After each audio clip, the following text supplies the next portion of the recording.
তুর্কি থেকে ভাই গ্রিসে আসা মূলত হচ্ছে একবার সহজ জিনিস না। আমি যে আমার বাড়ি ফরিদপুর, আমি ঢাকা গেলাম, জিনিসটা এরকম না। এটা এক দেশ থেকে আরেক দেশে আসা। এটা আমি প্রথম তো ছিলাম আমি দুবাই থেকে ইরান ছিলাম, ইরানের পর ইরাক ছিলাম, ইরাক থেকে আবার ইরান আইছি, তারপর তুর্কি আইছি। তুর্কি আসার পর আমি 2 মাসের মতো ছিলাম। তারপরে এক দালালের মাধ্যমে, দালালের কত 5,82,000 দিছিলাম আমি। তারপরে আসলাম, গেম মারছিলাম, একটা গেম মারছি। আমাদের গেম ছিল ভালো গেম আর কি। আমি কুর্দি গেম মারছিলাম, কুর্দি গেম বলে কুর্দি গেম মারছিলাম। আমার 4-5 ঘন্টার মতো আটা লাগছিল, এইভাবে আইছিলাম। তারপর মনে করেন ভাই জিনিসটা যে একবার সহজ তা না, পথে তো কষ্ট তো আছেই, বাইপথ বলতেই কষ্ট। খালপাড়া লাগছে, একদিন ছিলাম জঙ্গলে। মানে এসে আপনার তুর্কি থেকে খালপাড়ি দিয়ে মানে আসলেন, গাড়িতে আনে কতটুক, মানে কতটুক তুর্কি থেকে মানে বর্ডার দিক কতটুক পথ গাড়িতে আইনে আপনাকে উঠে আর কি? আমি প্রথম ভাই দালালের রুম থেকে গাড়িতে উঠলাম। গাড়িতে ওঠার পরে 3-4 ঘন্টার মতো গাড়ি চলার পরে আসলো আপনার ইদ্রিনা নামে একটা জায়গা আছে। ইদ্রিনা বলে, এ সবাই চিনে যারা এই রাস্তায় আসছে। তো ইদ্রিনা ওই জায়গা ছিলাম, এক পাম্পে ওই জায়গা ছিলাম 2 ঘন্টার মতো বসা। মোটামুটি এদিকে যারা গেম মারিছে সবাই চিনে। আমি ওই জায়গা থেকে আমার আইছি, যে 5 মাস ছিল আমার আইছে জায়গাতে। ওই তেলের পাম্পারে যে লোক আছে না, একজন তেলের পাম্পারের লোক, আমরা দাঁড়াই রইছি, আমি একজন আর কুষ্টা একজন। এক মহিলা আমাকে 10 টাকা দিছে, ভালোবাসে, বুঝতে পারছেন বাংলাদেশি। আবার ওই যে আমার সাথে যে ছিল তাকেও জামাই 10 টাকা দিছে, 20 টাকা। আর আমরা 2 দিন প্রায় ওই জায়গা আসছি, বলছিলাম অনেক লোকজন ছিল, মানে ঝামেলার কারণে আমরা ওই যে তেলের পাম্পারে কথা বললেন ওই জায়গা ছিলাম এসে আপনার প্রায় 24 ঘন্টার মতো। ওই তেলের পাম্পারে যে লোক আমাদের, ওরা নিজের খাবার আমাদের খাওয়াইতো। তো ভালো মানুষ ছিল তুর্কিতে। যে ওই জায়গা থেকে আপনি কি বসলেন? ওরা আমাদের বর্ডারে নিয়ে গেল। বর্ডারে যে রাত থাকলাম 12টা থেকে সকাল 5টা পর্যন্ত। পরে 5:30-6টার দিকে আমরা খালপাড়া এলাম। খালপাড়ায় 1 ঘন্টা হাঁটলাম। তারপরে এরকম যেহেতু জৈতুন বাগান, ওই জায়গাটা জৈতুন বাগান, এরকম কাটামাটা মানে পুরো এক জঙ্গলের মধ্যে ঘুমাইলাম। ঘুমায় পরে বিকাল 5টা পর্যন্ত ঘুমাইলাম। তারপর আবার হাঁটতে শুরু করলাম, মানে জঙ্গল খালপাড়ি দিয়ে। মানে খালপাড়ির আগে শুধু এই গাড়িতে আনে না কাটে সব? খালপাড়ি দেওয়ার আগে তো গাড়িতে খালপাড় মানে এই পর্যন্ত নামাই দিয়ে গেছে, বর্ডার পর্যন্ত মানে গাড়িতে নামাই দিয়ে গেছে। তারপরে আমরা খালপাড়ে হাঁটলাম, হাঁটার পরে এক জায়গায় ঘুমাইলাম বিকাল 5টা পর্যন্ত। 5টা পর্যন্ত ঘুমানোর পরে ঘুমানোর কারণটা কি? মানে দিনের বেলা জানি আমি হাঁটলে তো দেখবে সবাই। মামুর আছে, মামু তো বুঝি, মামু মানে পুলিশ, মামু তো আছেই। তো মামুর আছে, মামুদের জন্য দিনভর ঘুমাইলাম। পরে বিকেল আবার হাঁটা শুরু করলাম।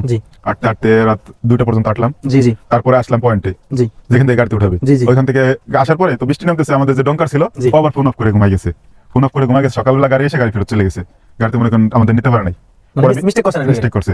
গাড়ি এসে 2 ঘন্টা 3 ঘন্টা চালাই নিয়ে রাখলো এক জঙ্গলের মধ্যে। ওইখানে খাওয়া দাওয়া করলাম। তারপরে আসলো বৃষ্টি ভাই।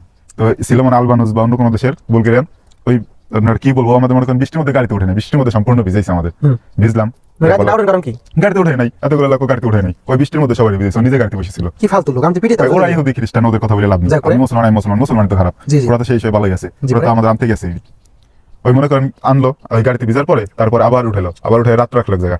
তারপরে সকালে শুরু করলো চালানো, সকালে চালায় আইনে দুপুর 12টার দিকে নামাই দিয়ে শ্রীলঙ্কা আর শহরের বাইরে চালানো নামাই দেওয়ার পরে পাকিস্তানি লোকেশন দিলাম, দালাল লোক পাঠাইলো, সেব্রুমি নিল, সেব্রুমি নিয়ে টাকা তাকে পেমেন্ট আমাদের টাকা তাকে দিয়ে আসছে।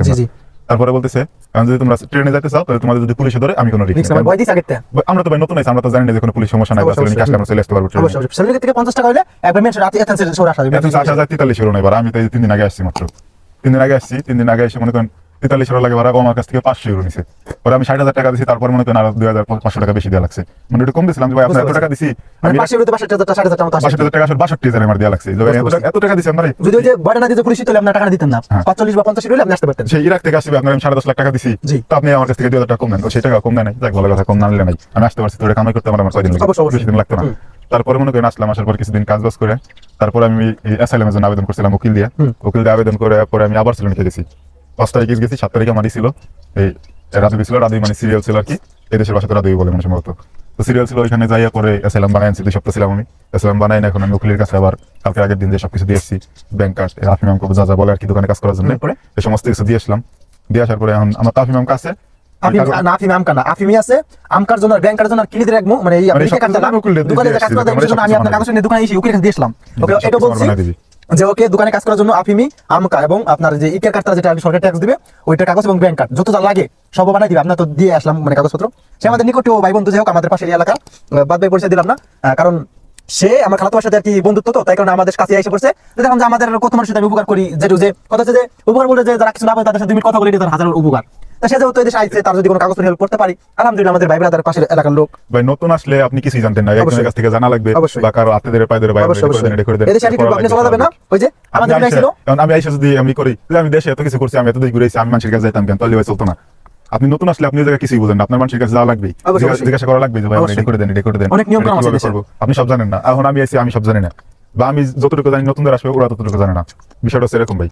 আর তুর্কি থেকে ভাই আসা একবার সহজ তা কিন্তু না, এটা অনেক কঠিন জিনিস, তো আসতে হবে, কষ্ট স্বীকার করে যে আমি যাবো, আমার কষ্ট হবে।